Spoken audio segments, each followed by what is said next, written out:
स्वागत है बच्चों एक बार फिर से आपके अपने चैनल ब्रेन कनेक्टर में। तो आज हम लोग सीखने वाले हैं एक बहुत ही इम्पोर्टेंट कॉन्सेप्ट और ऐसा कॉन्सेप्ट जो आपके दिमाग की बत्ती को एकदम खोल कर रख देगा। ठीक है, तो आइए हम लोग शुरू करते हैं ऐसे कॉन्सेप्ट को सीखना।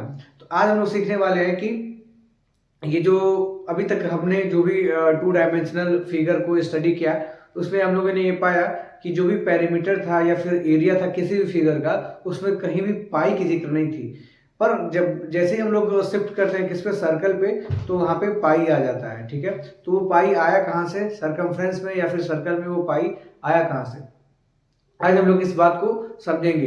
तो I hope you all are excited and अभी तक जो भी लोग इस बात को नहीं जानते थे कि पाई आखिर आया कहाँ से, वो आज जान जाएंगे। तो ध्यान बनाइए और यहाँ पे आइए, लाइक कर दीजिए वीडियो को, सब्सक्राइब कर लीजिए अगर नहीं किए हुए तो, उसके बाद फिर से देखिए।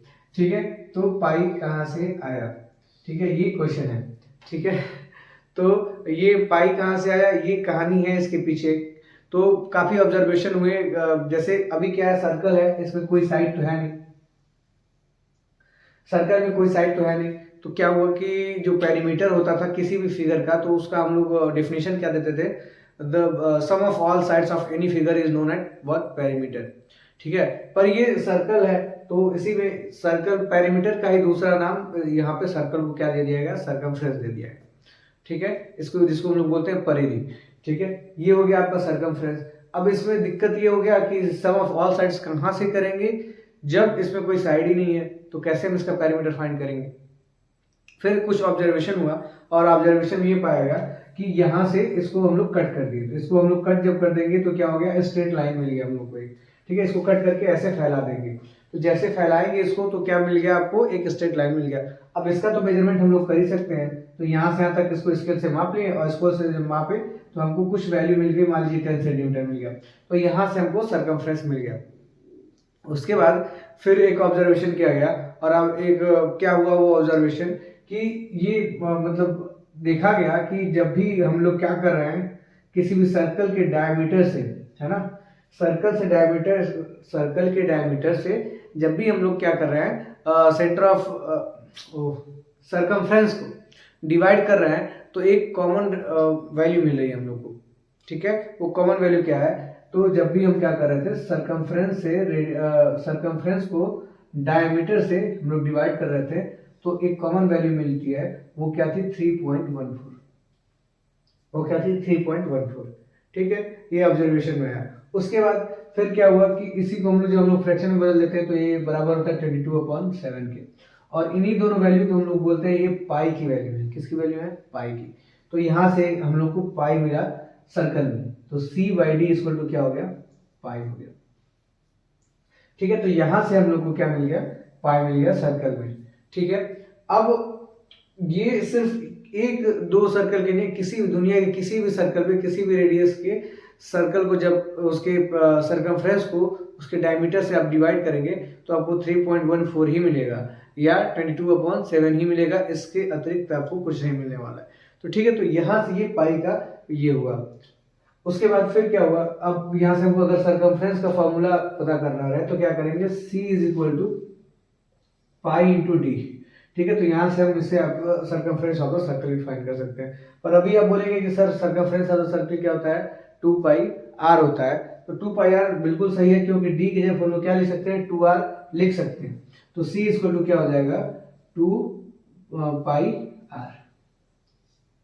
क्योंकि d इक्वल टू 2। अब देखिए r प्लस r, ये पूरा क्या होता है, d होता है, तो r प्लस r क्या हो जाएगा, 2r हो जाएगा, तो d हो गया। तो यहाँ से हम लोग को क्या मिल जाएगा, circumference of the circle 2πr। ठीक है, अब हम लोग आई होप ये आपको समझ में आया, इसको आप लोग नोट कर लीजिए, इस कॉन्सेप्ट को अपने दिमाग में बैठा लीजिए। फिर हम लोग सीखते हैं कि कैसे एरिया ऑफ सर्कल हम लोग फाइंड करते हैं।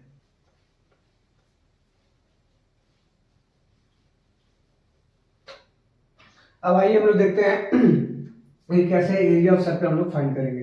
तो सपोज करिए ये एक सर्कल है, ठीक है, अब ये एक सर्कल है विद सेंटर हो। ठीक, इस सर्कल को जब आप जूम करेंगे ना, है ना, जूम करेंगे इसको, ठीक है, ऐसे जब जूम करेंगे तो ये सर्कल कुछ आपको ऐसे मिलेगा, ऐसे। ठीक है, बड़ा हो जाएगा ना, जूम करने पे क्या हो जाता है, बड़ा हो जाता है। ठीक है। अब जब इसको पर्टिकुलर पोर्शन में करके देखेंगे ना, तो ये आप स्ट्रेट लाइन पाएंगे। जैसे यहाँ से अगर यहाँ तक कर दिए तो ये आपको क्या मिल रहा है, स्ट्रेट लाइन मिल रहा है।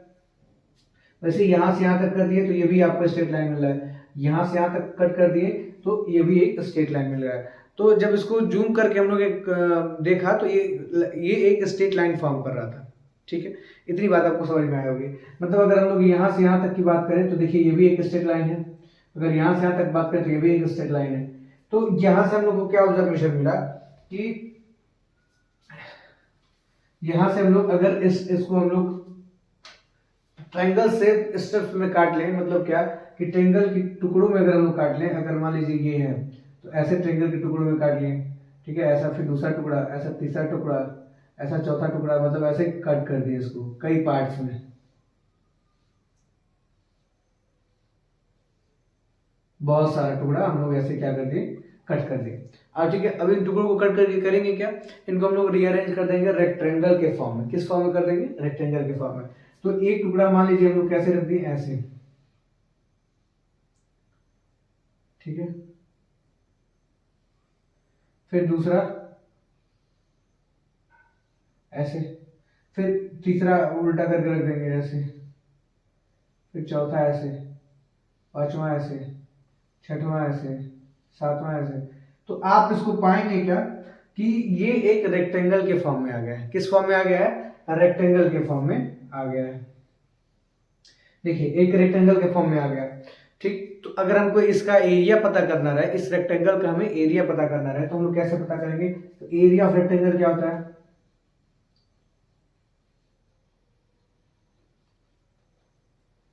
L into breadth, length into breadth, ठीक है। तो लेंथ, अब देखिए इसकी ब्रीथ क्या है, ये है ना ब्रीथ, ये यहां से आते ब्रीथ। अब ये ब्रीथ कहां से आई है, ये हमें कहां से मिला, ये यहां से मिला है इसके रेडियस से। तो मतलब ये यहां से आता क्या है, रेडियस है, ठीक है। इतनी बात आपको समझ में आई होगी। तो रेडियस है तो चलिए हम लोग लिख देते हैं r। अब लेंथ क्या है इसका, है ना, इस रेक्टेंगल का लेंथ क्या है, तो इस रेक्टेंगल का लेंथ ये याद रखिए कि मान लीजिए कि ये कुछ आधा पोर्शन यहाँ पे आ गया इस सर्कमफ्रेंस का, यहाँ से यहाँ तक का, इसको कट किए तो इसका सर्कमफ्रेंस का है, तो ये पूरा हिस्सा है, कुछ ये यहाँ पे कुछ यहाँ पे है, ठीक है। तो आधा हिस्सा अगर यहाँ पे आ गया और आधा हिस्सा अगर आप यहाँ पे आ गया, तो हम लोग क्या लिख सकते हैं, half of circumference of the circle. हम लोग लेंथ को क्या लिख सकते हैं, half of circumference of the circle. कैसे लिख सकते हैं, क्योंकि देखिए यही कट के कुछ ऊपर चला गया, कुछ आधा ऊपर चला गया, आधा नीचे चला गया। तो आधा, तो सर्कमफ्रेंस ऑफ द सर्कल अभी हम लोग पढ़े थे, सर्कमफ्रेंस ऑफ द सर्कल क्या होता है, 2 पाई r, और इसका हम लोग आधा कर देंगे तो 2 से डिवाइड कर देंगे। यहीं पे 2 से 2 डिवाइड हो जाएगा और हमारी वैल्यू क्या आ जाएगी, पाई r स्क्वायर। तो यहां से हम लोग को एरिया ऑफ द सर्कल मिल जाता है, जिसे हम लोग कहते हैं क्या, पाई r स्क्वायर।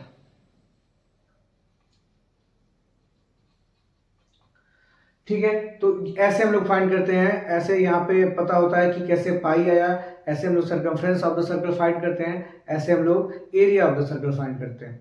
ठीक है, आई होप ये वीडियो आपको समझ में आया। अगर ये आपको समझ में आया तो प्लीज़ इस वीडियो को लाइक कर दीजिए, शेयर कर दीजिए अपने दोस्त के साथ, और ऐसे ही पढ़ते रहिए। हम लोग जल्द ही मिलते हैं फिर ऐसे ही अच्छे कॉन्सेप्ट के साथ। तब तक के लिए जय श्री राधे कृष्ण।